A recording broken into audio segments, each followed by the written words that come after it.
ठीक है, तो ये श्लोक उच्चारण करते हैं।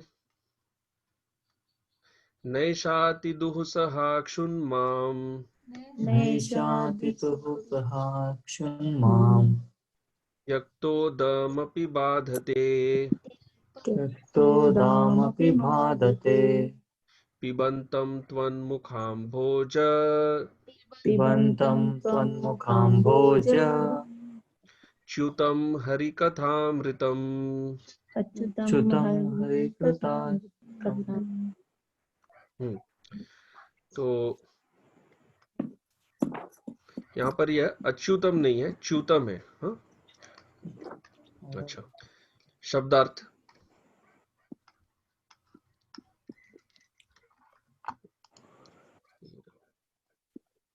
न न एष नहीं सब अति दुःसहा सह ने में अत्यंत कठिन क्षुत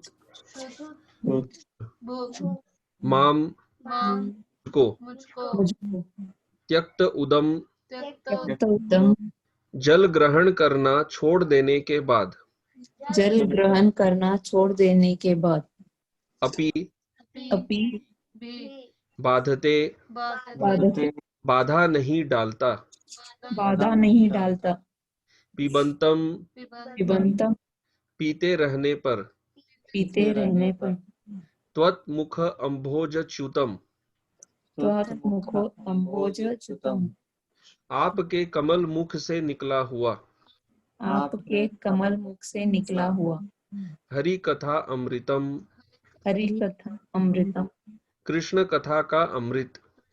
कृष्ण कथा का अमृत। अनुवाद और तात्पर्य श्रील प्रभुपाद द्वारा। अनुवाद।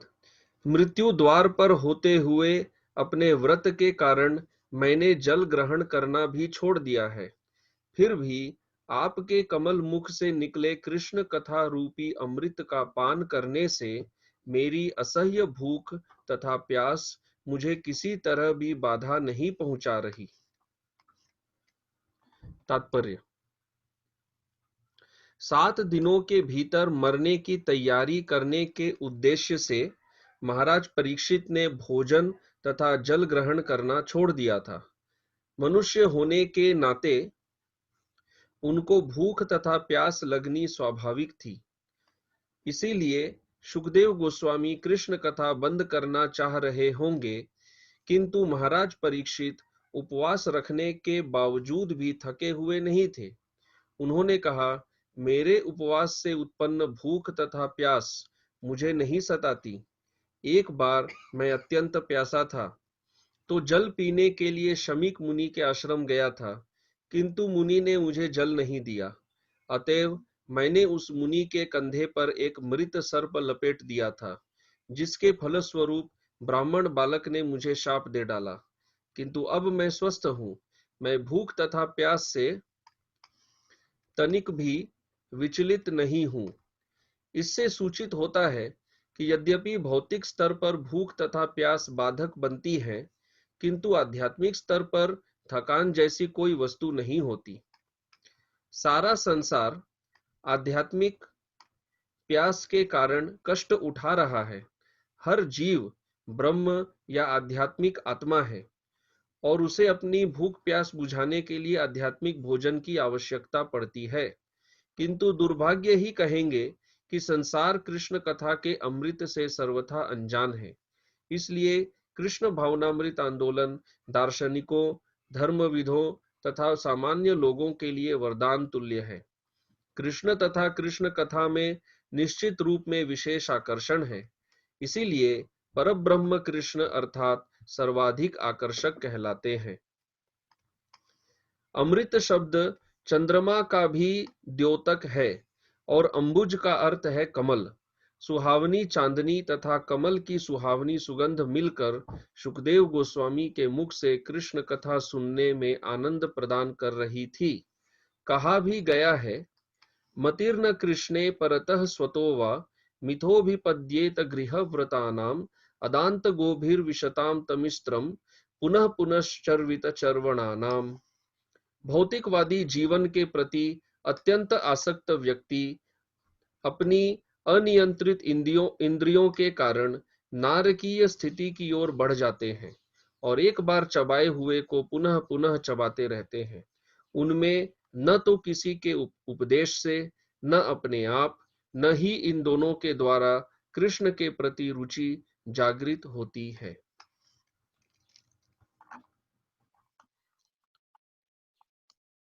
अच्छा, एक मिनट, आगे और भी है। तो यहाँ कह रहे हैं,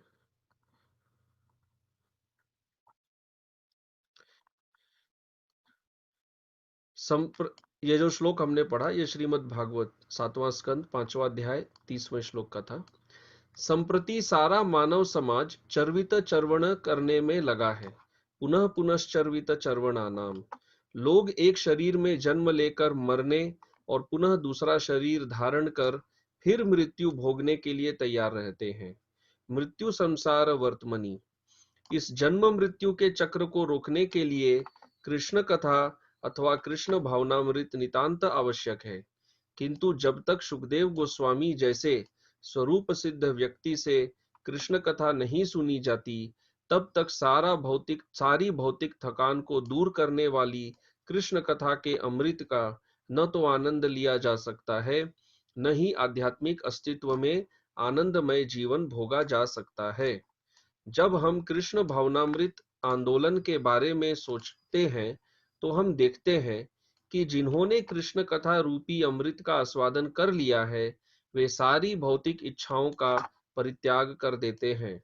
किंतु जो कृष्ण या कृष्ण कथा को नहीं समझते, वे कृष्ण भावना भावित जीवन को मस्तिष्क धुलाई या मन नियंत्रण मानते हैं। एक ओर जहां भक्तगण आध्यात्मिक आनंद को अनुभव करते हैं, वहीं अभक्तों को यह देखकर हैरानी होती है कि भक्तों ने भौतिक लालसाओं का परित्याग कर दिया है।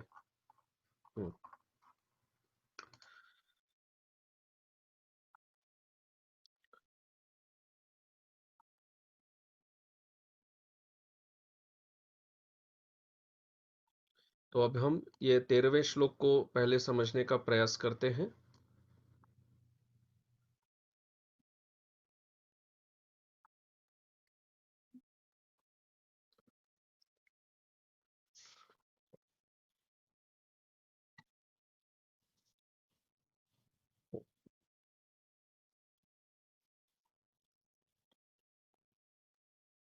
तो यहाँ पर परीक्षित महाराज कह रहे हैं, त्वन मुखाम भोज। त्वन मतलब आपके, आपके मुख अंभोज, अंभोज अर्थात कमल, च्युतम, च्युतम अर्थात निकल रहा है। तो आपका मुख जो कमल के समान है उससे निकल रहा है। तो आपके मुख से क्या निकल रहा है? हरि कथा अमृतम। हरि कथा, भगवान कृष्ण की कथा के रूप में अमृत, यह अमृत है जो अमृत अभी कृष्ण कथा के रूप में निकल रहा है। तो इससे मैं क्या कर रहा हूं? इस अमृत को मैं पी रहा हूं। पिबंतम, परम आसक्ति के साथ मैं इसका सेवा कर रहा हूं, मैं इसे पी रहा हूं। पिबंतम, कौन पी रहा है? माम, मैं, मेरे द्वारा मैंने क्या कर दिया? तो यहां कह रहे हैं त्यक्तोदम त्यक्त उदम अपि, कि मैंने जल का भी त्याग कर दिया। मैंने जल पीना, मैं जल नहीं पी रहा हूं, मैं क्या पी रहा हूं? भगवान की कथा का अमृत पी रहा हूं, जल नहीं पी रहा हूं। जग वो तो मैंने त्यक्त, मैंने उसका त्याग कर दिया है, जल नहीं पी रहा हूं।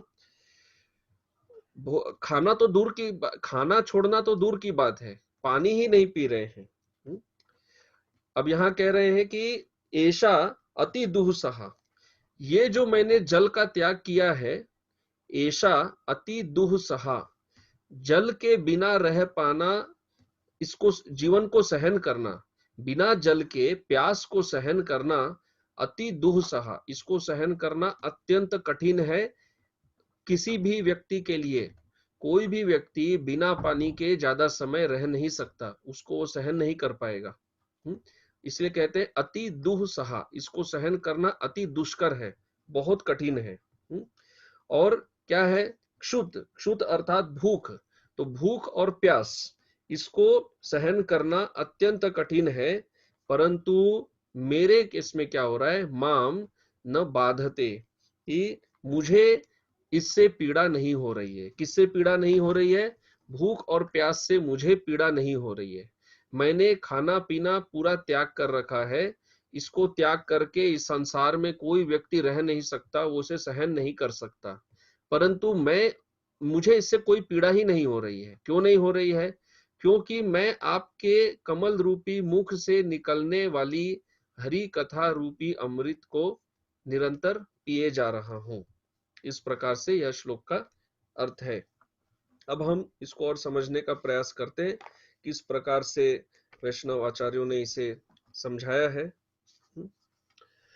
तो यहाँ पर एक प्रश्न उठता है, श्रीधर स्वामी जी इस तरह से एक प्रश्न खड़ा करते हैं कि सुखदेव गोस्वामी यहाँ पर मानो परीक्षित महाराज से एक प्रश्न कर सकते हैं कि ठीक है, आप श्रद्धावान हैं, हाँ मुझे भी ज्ञान है, हाँ मैं कृष्ण लीला में डूबा रहता हूँ, आपने अभी तक जो बोला सभी कुछ बहुत अच्छी बात है, परंतु जैसे हम लोग कहते हैं ना, बी प्रैक्टिकल। तो यहाँ पर सुखदेव गोस्वामी मानो प्रश्न कर रहे हैं कि प्रैक्टिकल बात पर आते हैं। प्रैक्टिकल बात यह है कि आप भूख और प्यास, भूख, शुद्ध भूख, आप भूख प्यास से पीड़ित हैं, आपने खाना पीना छोड़ रखा है, तो भूख प्यास, पेट में जब आग जलती रहे, हाँ गला सूखता रहे जल के बिना, तो व्यक्ति सुनने में ध्यान लगाएगा कैसे? आप बोल रहे हैं बार बार विस्तार से सुनाइए सुनाइए सुनाइए, कैसे सुनाए, आप ध्यान कैसे लगाएंगे? आपने तो खाना पीना सब छोड़ दिया है, पेट में आग जल रही है, गला सूख रहा है, कैसे सुनेंगे आप? ये संभव कैसे होगा? तो वही उसी का उत्तर यहाँ पर परीक्षित महाराज दे रहे हैं, क्योंकि परीक्षित महाराज ने जब बार बार बोला बोलिए बोलिए, तो उनको पता है कि उस समय सुखदेव गोस्वामी चुप थे, वो कुछ बोल नहीं रहे थे, ये प्रश्न पे प्रश्न किए जा रहे हैं। तो इनको लगा कि भाई क्यों नहीं बोल रहे हैं ये, मैं प्रश्न पे प्रश्न किए जा रहा हूं। तो उनको लगता है शायद ये इसलिए नहीं बोल रहे हैं क्योंकि इनको मेरी चिंता है कि मैं भूख और प्यास से पीड़ित हूं, इसलिए ये कुछ बोल नहीं रहे हैं, चुपचाप है, इसलिए बोल रहे हैं कि आप चिंता मत करिए। ऐसा नहीं है कि मैं कुछ भी नहीं पी रहा हूं, ठीक है, मैं प्राकृतिक खाद्य पदार्थ, मैं प्राकृतिक जल ये सब नहीं पी रहा हूं, कुछ खा नहीं रहा हूं, पी नहीं रहा हूं, लेकिन जो आध्यात्मिक जो अमृत है, हरि कथा, वो तो मैं पी रहा हूं, है ना। तो इसी कारण मेरा जो प्राण वायु है वो शरीर में अभी तक टिका हुआ है। और आप अगर ऐसे चुप रहें और आप अगर यदि यह हरि कथा को कंटिन्यू न करें, एक क्षण भी यदि मैं ये हरि कथा न पीऊं, तो तुरंत मेरा प्राण निकल जाएगा, तुरंत वहीं पर प्राण त्याग हो जाएगा, क्योंकि इस अमृत के बलबूते पर ही प्राण अभी तक शरीर में टिका हुआ है, इसीलिए। अच्छा, अभी यह जो भूख और प्यास की बात है, विश्वनाथ चक्रवर्ती ठाकुर ऐसे समझाते हैं कि परीक्षित महाराज यहाँ कह रहे हैं कि मैं तो एक क्षत्रिय हूं, और क्षत्रिय जो होते हैं वो ब्राह्मणों की रक्षा करते हैं, ब्राह्मण की पूजा करते हैं, उनकी रक्षा करते हैं, यह क्षत्रिय धर्म है। और मैंने कितना घोर अपराध किया, एक ब्राह्मण के गले में मरा हुआ सांप डाल दिया। क्यों डाल दिया? ये प्यास, ये प्यास ने मुझे बाध्य कर दिया, इस प्यास से व्याकुल होकर, जल नहीं मिल रहा था, मुझे बहुत प्यास लगी हुई थी, तो प्यास से व्याकुल होकर मैंने क्षत्रिय होकर, जिसको ब्राह्मण की रक्षा करनी चाहिए, वो ब्राह्मण के प्रति इतना बड़ा अपराध कर दिया। शमीक ऋषि पर के प्रति इतना बड़ा अपराध कर दिया, जो इतने बड़े ब्राह्मण हैं, उनके गले में मरा हुआ सांप डाल दिया मैंने, इसलिए मैंने जल का त्याग कर दिया, मुझे इतना पश्चाताप हो रहा था, मैंने जल का त्याग किया। अब आगे वो समझाते हैं कि ये तो एक बात है, इसको आगे हम थोड़ा और समझेंगे। इस तरह से विश्वनाथ चक्रवर्ती ठाकुर समझा रहे हैं कि मैं उस समय जल के बिना बिल्कुल इतना व्याकुल हो गया था, मैं रह नहीं पा रहा था, कि मैंने ब्राह्मण के प्रति अपराध किया। और अभी देखिए, अभी भी मेरे पास जल नहीं है, मैं कोई जल नहीं पी रहा हूं, कुछ खा नहीं रहा हूं, लेकिन मैं एक चीज पी रहा हूं। वो मैं क्या पी रहा हूं? वो है मधु, हनी, मधु, हनी पी रहा हूं। तो ये हनी का लॉजिक कहां से आता है?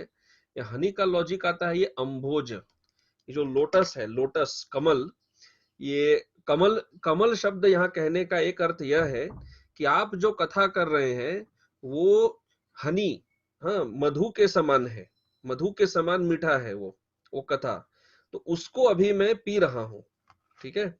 और ये जो आपका मुख से निकला हुआ कथा अमृत है, इसमें बहुत ज्यादा शक्ति है। एक तो मेरी उत्कंठा बहुत है, और आपके मुख से कथा हो रही है तो उसमें भी शक्ति बहुत ज्यादा है। तो इतना जबर ऐसा जब कथा हो, इस तरह का अमृत यदि पान होता रहे, तो व्यक्ति बड़े से बड़ा दुख भी सहन कर लेगा। तो अभी ये बहुत महत्वपूर्ण बात यह है कि इस संसार में देखिए, हम लोग जो कुछ भी कार्य करते हैं सब पेट पालने के लिए करते हैं। हाँ, साधारण समाज में लोग कहते हैं पापी पेट, इस पापी पेट के लिए सब करना पड़ता है। तो व्यक्ति सब प्रकार के जीवन में दुख सहन करता है, क्यों? ताकि उसको एक दुख ना मिले, वो है भूख और प्यास का दुख। इस भूख प्यास के दुख से बचने के लिए व्यक्ति जीवन भर मेहनत करता है।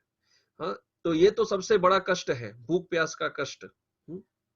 यहाँ पर परीक्षित महाराज कह रहे हैं, ये जो सबसे बड़ा कष्ट है संसार में, भूखे रहने का, प्यासे रहने का कष्ट, यह कष्ट भी व्यक्ति भूल जाएगा अगर वो सुखदेव गोस्वामी जैसे महाभागवत के मुख से हरि कथा का अमृत जो मधु के समान है उसको अगर पीता रहे।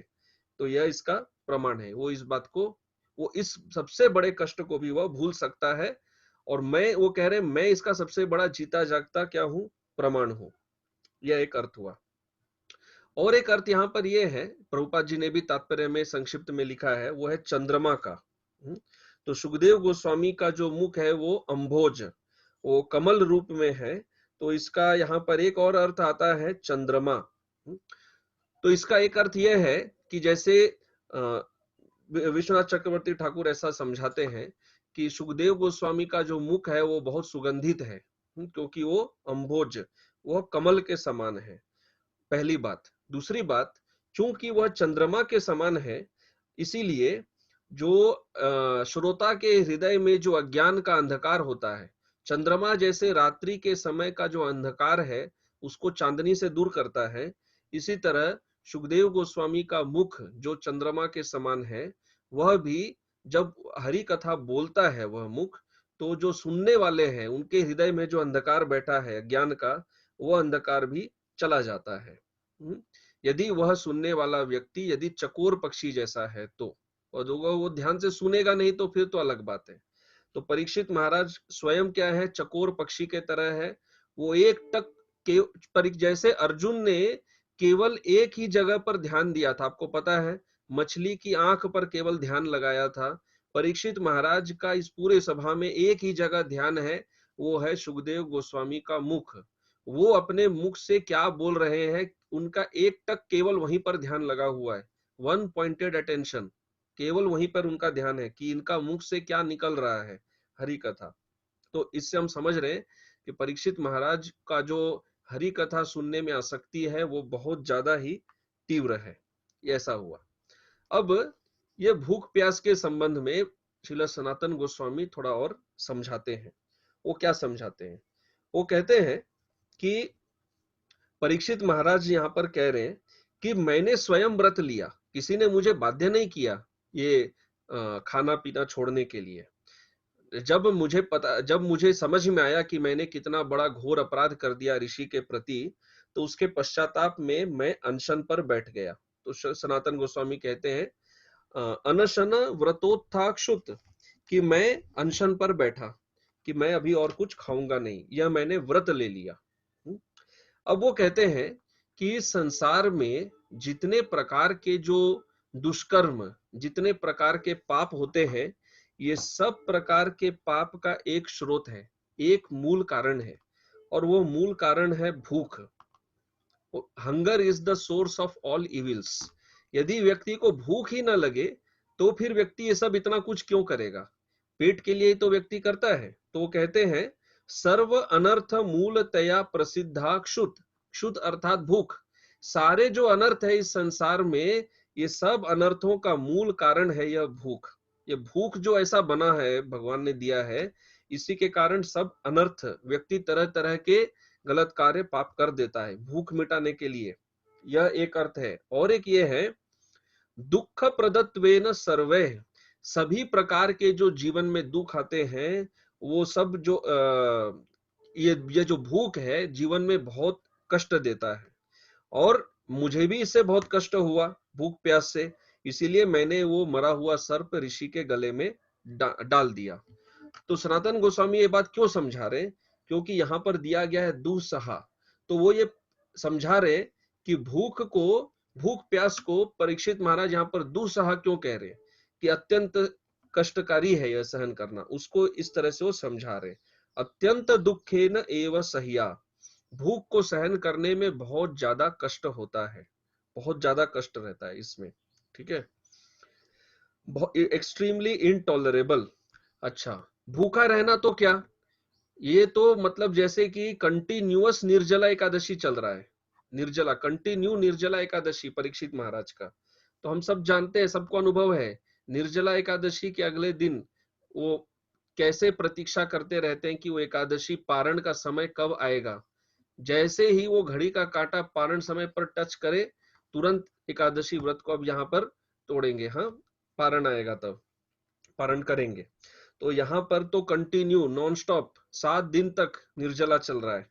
हाँ, तो यहाँ कह रहे हैं कि त्यक्तोदम, अरे खाना छोड़ने का बात क्या, मैंने तो जल भी छोड़ दिया है। कई बार कई लोग एकादशी करते हैं, खाते नहीं है, लेकिन जल पी के भी रह जाते हैं। जल पिए बिना भी व्यक्ति 1 दिन 2 दिन कंटिन्यू कैसे रह पाएगा? अच्छा ठीक है, कोई बोला ठीक है नहीं रह के दिखा सकते हैं, रह सकते हैं, लेकिन वो भूख और प्यास का जो तकलीफ है अगर छोड़ भी दिए तो ध्यान कैसे लगा पाएंगे? तो वो कह रहे हैं कि मैंने ये सब छोड़ रखा है, मैंने तो पानी पीना भी छोड़ दिया है।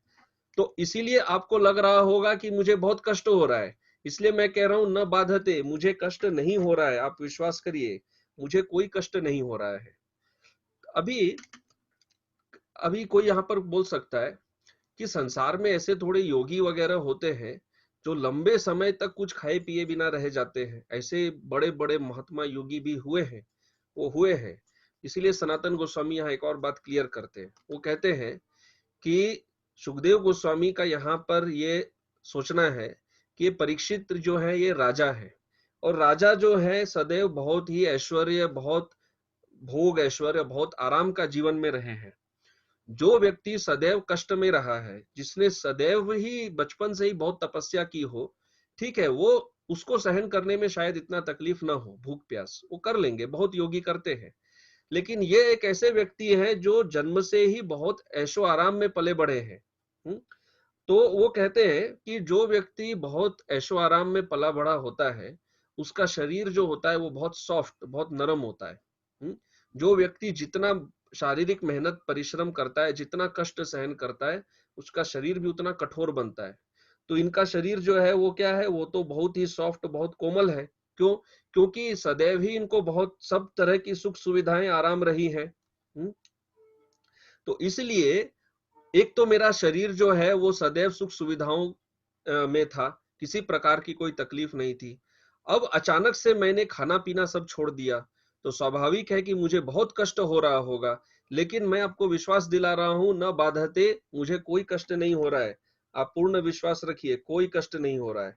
क्यों कष्ट नहीं हो रहा है? क्यों कह रहे हैं न बाधते? पहले ही देखिए श्लोक को प्रारंभ ही न से कर रहे हैं, न से कर रहे हैं। इस तरह सनातन गोस्वामी समझाते हैं, इस श्लोक को न से इसलिए कर रहे हैं क्योंकि न से इसलिए प्रारंभ कर रहे हैं परीक्षित महाराज, वो ये बात पर जोर देना चाहते हैं कि मुझे ये दुख नहीं हो रहा है। आप समझिए, ये दुख मुझे नहीं हो रहा है, सबको होता है पर मुझे नहीं हो रहा है। मुझे होना चाहिए था क्योंकि मैं बहुत ऐशो आराम में रहा हुआ व्यक्ति हूं, परंतु मुझे नहीं हो रहा है। और उसका प्रमाण भी दे रहे हैं, क्यों नहीं हो रहा है वो कारण भी समझा रहे हैं। क्यों, क्या कारण समझा रहे हैं? हरि कथामृतम, हरि कथामृतम अर्थ वो कहते हैं सनातन गोस्वामी। तो आज सनातन गोस्वामी जी का तिरुभाव दिवस है, तो उनका कमेंट्री, उनका टीका से हम कुछ समझने का प्रयास कर रहे हैं, तो ये बहुत अच्छी बात है। तो वो कहते हैं हरेः सर्व दुख हरस्य भगवतः कथा एव अमृतम। कथामृत का अर्थ क्या है? हरे है, हरे है कौन है? हरि कौन है? जो हर लेते हैं, हर लेने वाले को कहते हैं हरि। क्या हर लेते हैं? सर्व दुख हरस्य, सभी प्रकार के दुख हर लेते हैं। कैसे हर लेते हैं? अपनी कथा के माध्यम से। भगवान भगवतः कथा, भगवान की जो कथा है वो अमृत देते हैं, कथा का अमृत देते हैं, और जब यह अमृत व्यक्ति पी लेता है तो सब दुख उसका दूर हो जाता है, सभी प्रकार का दुख चला जाता है। और यह कथामृत क्या है? मधु के तरह, यह बहुत मीठा है। इस कथा अमृत को जो पी लेगा वो इस भौतिक जीवन को ही पूरे तरह से वो भूल जाएगा, और परीक्षित महाराज इसका प्रमाण है। अभी वो यहाँ पर तुलना करते हैं दो प्रकार के अमृत की। एक तो यह कथा वाला अमृत, और एक अमृत है जो स्वर्ग लोक में प्राप्त होता है देवताओं को। तो ये दोनों का तुलना किया जाए तो इसका निष्कर्ष ये निकालते हैं कि ये जो देवताओं को जो अमृत मिलता है इसका प्रभाव क्षणिक रहता है, यह चिरकाल तक इसका प्रभाव रहता नहीं है। और इस अमृत का पान करके व्यक्ति अपने भौतिक संसारिक दुख को भूल नहीं सकता, उसको बहुत शक्ति मिल जाती है। जैसा कि हम देखते हैं मोहिनी अवतार में देवताओं को अमृत मिला तो इतना शक्ति उनका बढ़ गया, उन्होंने असुरों को हरा दिया। परंतु क्या उसके बाद कभी उनके जीवन में दुख नहीं आया? नहीं आया, ऐसा नहीं कि नहीं आता है। लोग कहते हैं कि लेकिन ये जो भगवान का कथा अमृत है ये व्यक्ति को भौतिक संसार ही भुला देता है। तो जब भौतिक संसार ही भूल जाएगा तो भौतिक संसार का दुख और क्या रहेगा? तो इसका प्रमाण स्वयं परीक्षित महाराज है। परीक्षित महाराज को ये कोई सूझबूझ कुछ याद नहीं रहा कि उनका मृत्यु आने वाला है। वो he was not death conscious, he was Krishna conscious. वो मृत्यु से चिंतित नहीं थे। नहीं तो कौन है इस संसार में जो मृत्यु से चिंतित नहीं होगा? इस तरह से तो यहाँ पर भगवान की जो कथा है उसका कथा का गुणगान हो रहा है कि कथा में कितना शक्ति, कितना पावर होता है।